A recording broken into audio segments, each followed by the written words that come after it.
Hi, my name is Pete Draper and I am making this video from my home here in the Philippines. You'll probably guess from my accent and my appearance that I am not a Filipino native, but life has been a long, strange trip that finds me here in Laguna, Philippines, hopefully living out the rest of my life. I was actually born in Northfleet, Kent in the UK way back in 1954. I'm not sure if there was any one thing that sparked my interest in genealogy, but a few years back, while I was working in Qatar, I told you it's been a long, strange trip, I decided to put together a family tree and trace some of my roots and investigate my heritage. All I really knew that my dad was an electrician and only child, my grandfather a lighterman and freeman of the River Thames, and that the river and the sea apparently ran through our family's work history. I knew of nothing outstanding in our heritage, and it didn't really expect to spend too much time on this project, but boy was I wrong about that. It becomes consuming, and I can honestly recommend the Ancestry website as a great starting place.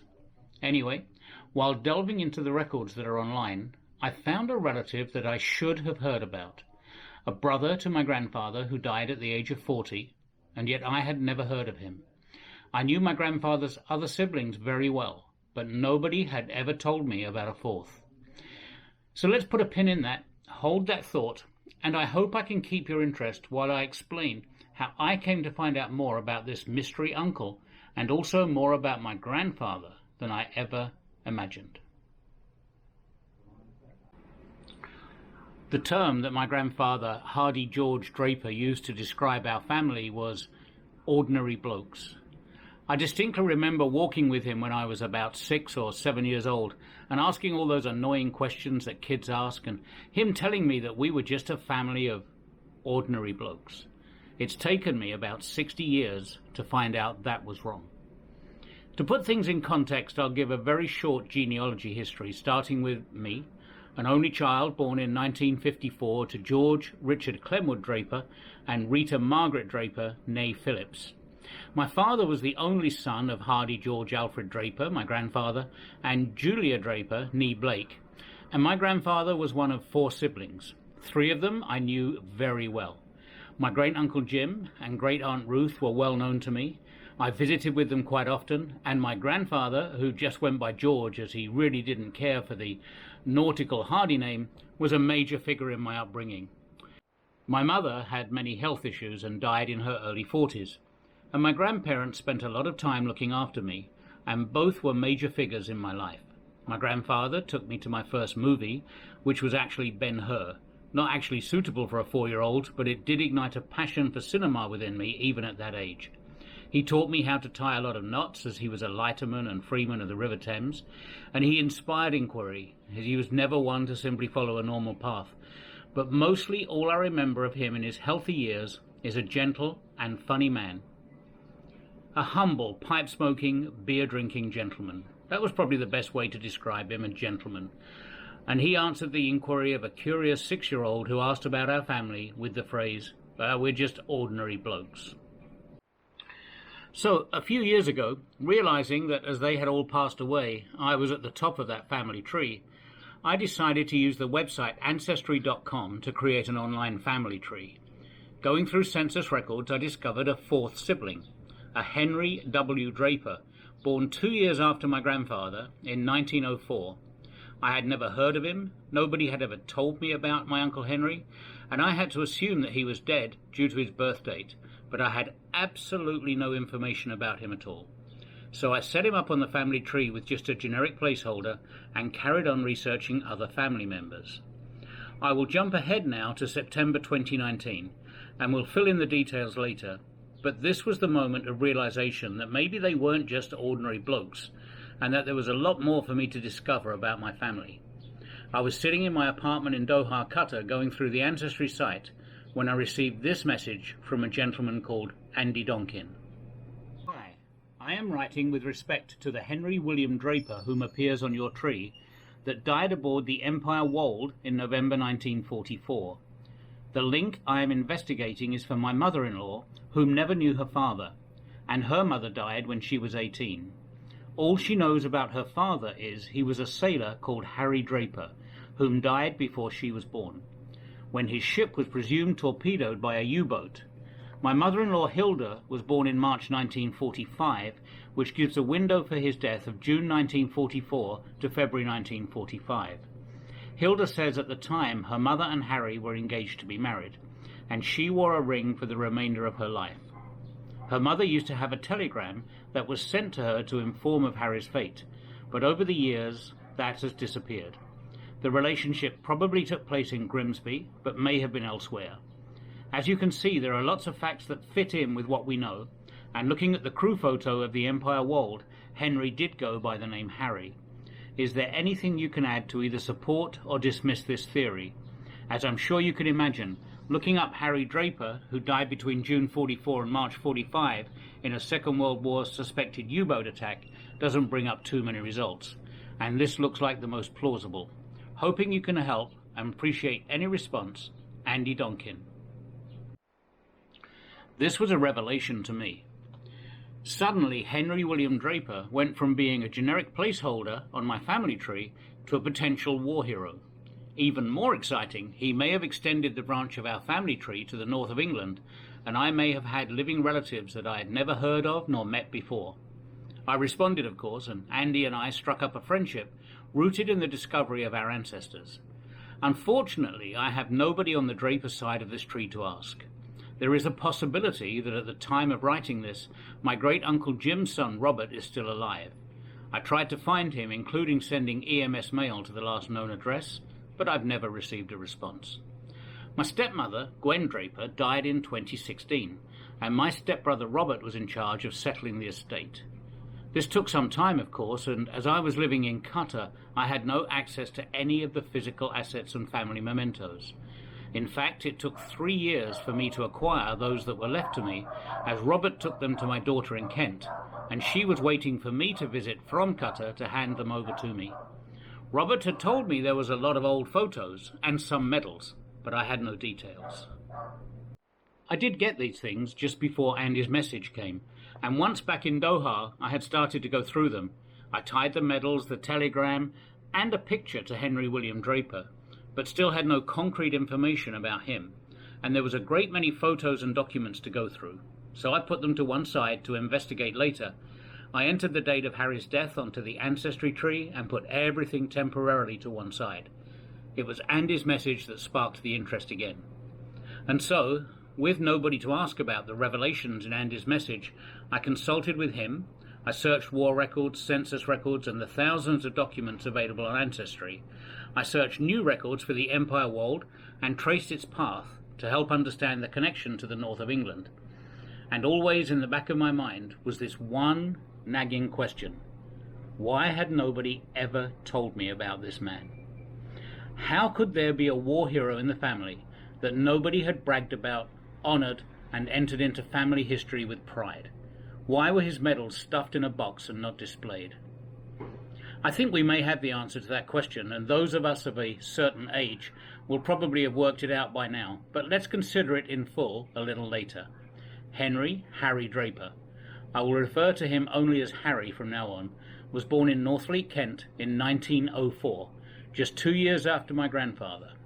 His father, my great-grandfather George, worked on the barges and lighters on the River Thames, and both George and Harry would eventually follow in footsteps.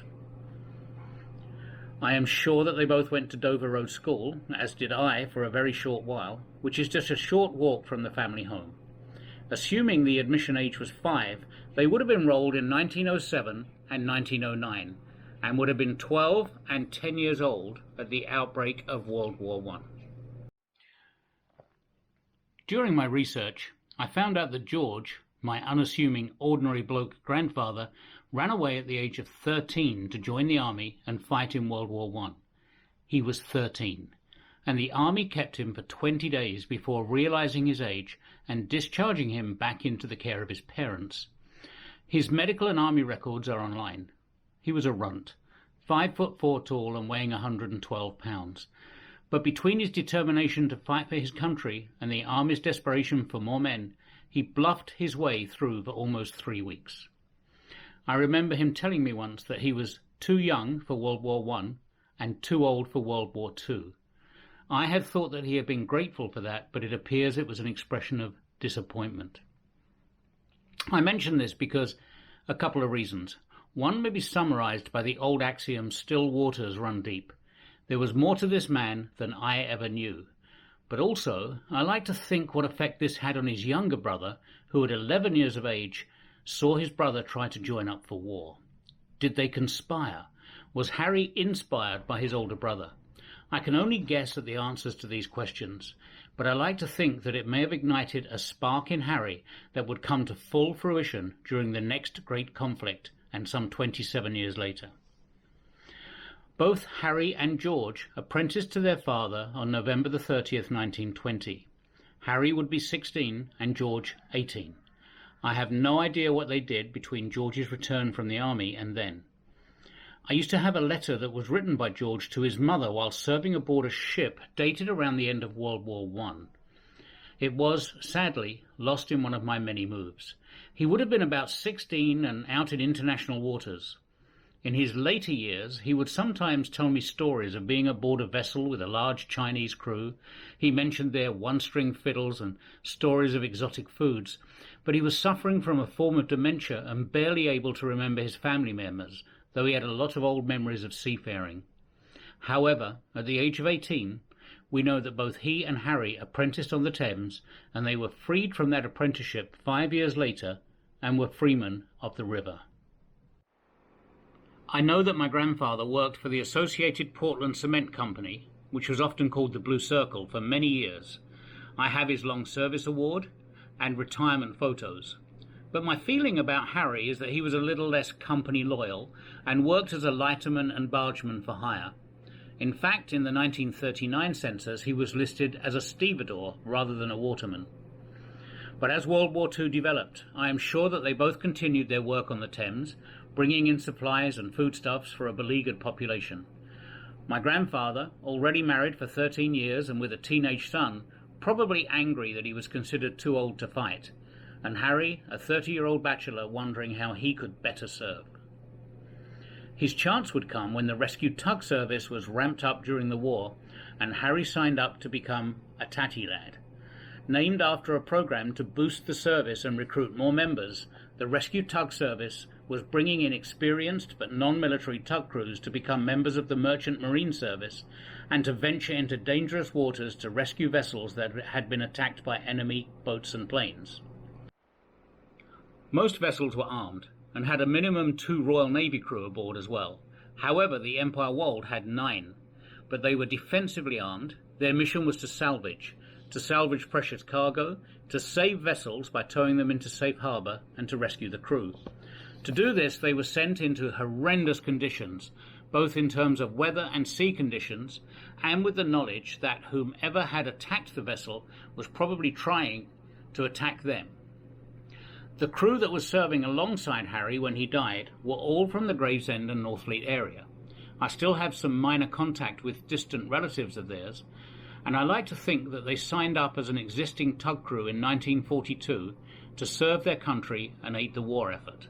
Harry and his crew were assigned to a vessel called the Empire Wold. The Empire Wold was commissioned in 1942 and was owned by the William Watkins Limited Company and registered in Sunderland. The master of the vessel was William A. Russell, and Harry was a deckhand who rose to the rank of first mate. Registered in Sunderland and in dry dock in Hull, Harry would spend a lot of time in the northeast of England prepping the vessel, and it's here that his story takes a fascinating turn. I will revert back to Andy Donkin's first message to me. It was in the northeast, in the Grimsby and Hull area, that Harry met and fell in love with Joyce Emma Mason. They courted, he proposed, and gave her an engagement ring, and Joyce became pregnant with Harry's child. Sketchy details, I know, but we only have anecdotes and memories to go by here. He proposed shortly before setting sail to Iceland, and their daughter Hilda was born in April 1945. However, Harry never got to meet her because on November the 10th, 1944, the Empire Wold was lost in the horrific sea conditions just off the coast of Iceland, and all hands perished. On this trip, William Russell, the captain, was on leave, and Harry was acting master of the vessel.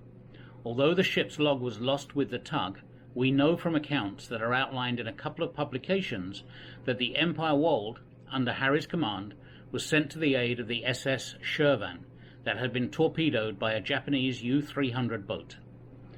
The sea conditions were what can only be described as atrocious, and there were massive waves and thick fog with winds around 40 knots.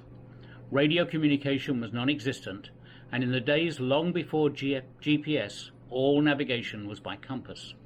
Vessels were required to use minimum lights to avoid being detected by enemy aircraft or ships. Frequently, it was impossible to even find the vessel that you had gone to rescue on the first attempt. And yet, despite all obstacles, Harry Draper took the Empire Wold to rescue the crew of the Shervan. He never returned. The Shervan was an oiler, carrying a full load of oil or gasoline, both highly valued commodities during the war. She was hit by two torpedoes fired from a Japanese U-boat, and she burned for 24 hours before sinking, which resulted in considerable damage to the wreck. In August of 2010, the wreck of the Shervan was found by an autonomous underwater vehicle, an AUV, deployed by the Icelandic Coast Guard. It was found to be broken into 3 sections, with signs of considerable deterioration of the hull, allowing a lot of the interior structures to be seen. The Icelandic vessel, the Godafoss, defied orders and attempted to rescue the crew. They too perished in the treacherous waters, resulting in much loss of life from both crews. The Shervan burned for 24 hours and drifted in the wild Icelandic water. The Empire Wold was also sent to salvage the cargo and the vessel, its condition was unknown, and to attempt to rescue the crew. But it is presumed they could not find the Shervan due to the inclement weather conditions, zero communication facilities, thick fog, and the stricken vessel's aimless drifting. The Empire Wold was never heard from again, and was presumed torpedoed by the same U-boat. However, the captured Japanese crew strenuously denied sinking the Wold when they were later captured after having their own vessel sink, and they would have no reason to lie. From the website uboat.net, the following notes give many relevant details. At 12:07 hours on the 10th of November 1944, the Shervan, Master Edward Fermor Pattenden, from the storm-scattered convoy UR-142, was hit by a Lutt torpedo from U-300 off Skaggy, Iceland, and caught fire. The U-boat had fired 5 minutes earlier a first Lutt torpedo that was a tube runner and detonated near the ship after being ejected. At 14:17 hours, a coup de grace was fired that was the first, also a tube runner, but then hit the tanker after a coup de grace at 13:36 hours malfunctioned after launching. The Godafoss from the same convoy stopped against orders to pick up survivors from the tanker, but was also torpedoed by the U-boat at 14:59 hours. The master, 15 crew members and 2 gunners were lost. 20 crew members and 7 gunners were picked up by HMS Reward, and the Norwegian armed trawler Honningsvåg landed at Reykjavik. The abandoned wreck of the Shervan was still afloat in the evening, and the British tug Empire Wold left Reykjavik to assist the ship, but was reported missing, presumed lost by enemy action. No U-boat attack corresponded with the loss of the vessel, and she probably fell victim to the stormy sea. The tanker foundered the next day in 64 degrees 29 north, 23 degrees 4 minutes west. Her wreck was found during oceanic research from the company Halminda. In cooperation with scientists from the University of Iceland on the 28th of May 2010, they used a small Icelandic-made research submarine and found the ship to lie in 3 pieces at a depth of 100 meters in roughly the reported position. For lack of any other information, the Empire Wold was presumed torpedoed for 74 years, until her wreckage was discovered at an undisclosed location off the coast of Iceland. Inspection of the wreckage showed no signs of an explosion, and it now appears that the tug was sunk by the horrific weather conditions. The location of the wreckage is undisclosed because she is now an official war grave. And while I don't believe any attempts should be made to raise the Wold's wreckage, I would love to see a full and filmed exploration of the vessel and the recovery of any artifacts. But what of the woman that Harry had promised to marry? On November the 16th, 1944, Joyce Emma Mason would have received a telegram from William Watkins, as would Harry's mother Alice. Joyce was, we think, listed as Harry's next of kin or emergency contact, and Alice would have been listed as his surviving parent. This is quite important in what I think is the answer to the riddle as why I had never been told of Harry Draper.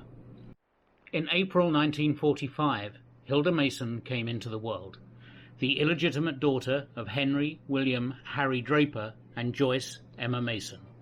Conceived in love in the summer of 1944, a few months prior to Harry leaving on what was to be his last voyage. Hilda was with her mother for 18 years before her passing. She remembers her mother's engagement ring, being told the name of her deceased father, who died in the war, and seeing the telegram that unceremoniously announced his death at sea. Her mother never married, but concentrated on raising the child that she and Harry brought into the world. There is a window of 4 months when Harry and Joyce would have known of the pregnancy, planned their future, and I'm sure that Harry told his mother and siblings. I base this assumption on my knowledge of the other 3 siblings, George, Jim, and Ruth.